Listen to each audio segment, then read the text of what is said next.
So, ladies and gentlemen, mesdames et messieurs, meine Damen und Herren, señores y señoras, here we are once again, and this is the finals of tonight's Craft Cup number 30. We have Dimaga against Clavie, so it is a PvZ. We saw one game on Shakura's plateau where Dimaga was able to do a nice comeback after being behind more than 20 harvesters, after being on the same amount of bases for the same for quite a long time. But in the end, Dimaga was able to take the game because he had not only one but two, later on even three hidden expansions up and running, and because of the fact that Clavie was not applying constant pressure and macroed up himself a little bit too late, Dimaga was able to take this first game with having some nice upgrades, having some nice comeback macro, and having just corruptors everywhere, corrupting everything. So it is Lost Temple right now, and we have Clavie here at the 12 o'clock, we have Dimaga here at the 3 o'clock, so they're spawning next to each other regarding the air path. And Dimaga not going for the fast expansion. There's the spawning pool, and he's checking out what is Clavie doing now, going for the cybernetics core. Doing nothing too fancy here at the moment.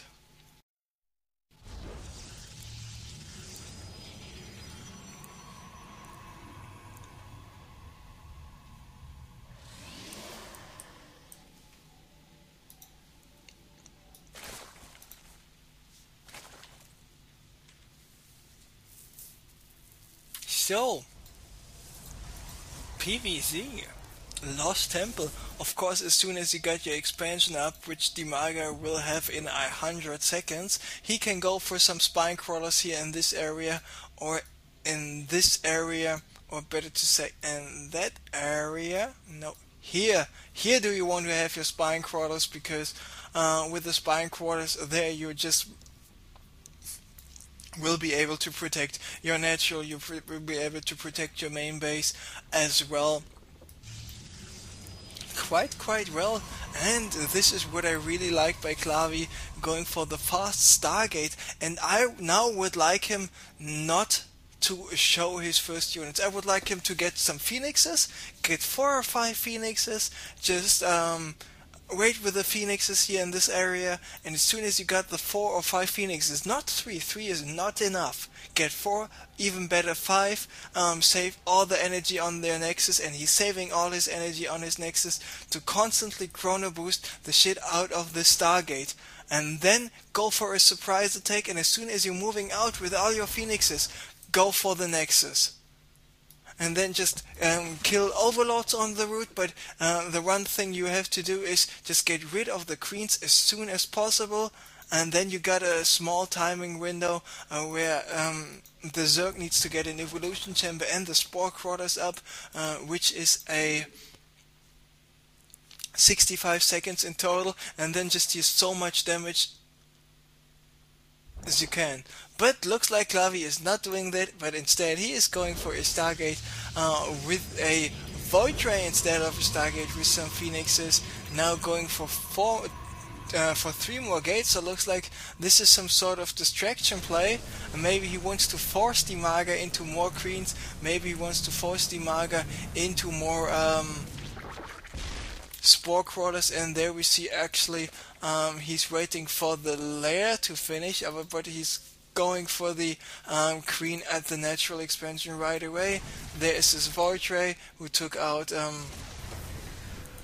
this overlord here on the cliff. Boom, no big deal. And looks like there might be a Zergling getting past this entrance, and in the last second the stalker here from the low ground was able to take out the Zergling already nearly past the entrance, because now let's take a look at the vision of Dimaga, and he knows nothing about those 4 gates. So here is the Void Ray. The Void Ray will attack the spine quarter for a short second, or just the queen, but he has to run away, fly away this Void Ray, because it's just too many queens for him, and the queen's doing quite some damage. Void Ray still 106 HP left, so he will be able to be used in the future as well So, one other thing, Dimaga now going for the Hydralisk then, of course in small numbers, the Hydralisk not too effective against Protoss air units, but the larger the number gets, the better those Hydras are against any possible unit a Protoss has to offer, which flies in the air. Observers, carriers, phoenixes, motherships, void rays. Not so good against masses of Hydras. So Clavie, now going for the 4-gate transition, doing more damage. He needs to watch out for the Void Ray. The Void Ray is now down, and Dimaga just transfusing his queens. The Spine Crawler took some damage. The Hydralisk dealt some damage, and Clavie must be feeling good. I mean, he transitioned from Void Ray to Blink Stalkers, but the problem with this strategy, even though it might be a nice strategy to have, but the problem with the strategy actually is that it takes such a while to recover from the cost of the Void Ray. So Dimaga was able to constantly mine from 2 bases because yes, he's got he's got exactly 9 harvesters more than Clavie's got, so he will be able to just produce more stuff and we just get out macroed. The thing about the Terran Zerg on two bases is when you're on 1 base, you need to stop him from having double the amount. It is not just, oh, he's got another base more, so no big deal. I would just make some units and crush him everywhere because my units are so much better than the Zerg average unit. No, no, no, this is a false thought. You actually need to prevent your Zerg opponent from running on 2 bases for too long, because it is not he's running on 2 bases and you're running on 1 base. It is he's running on double the amount of bases than you. So Dimaga was just able to hold on, and by showing this one Void Ray, forcing Dimaga into Hydralisk, and Hydralisk deal pretty well with the Gateway unit. So I'm not really sure about this thought process by Clavie, even though I can understand why he did this. This is a nice detraction,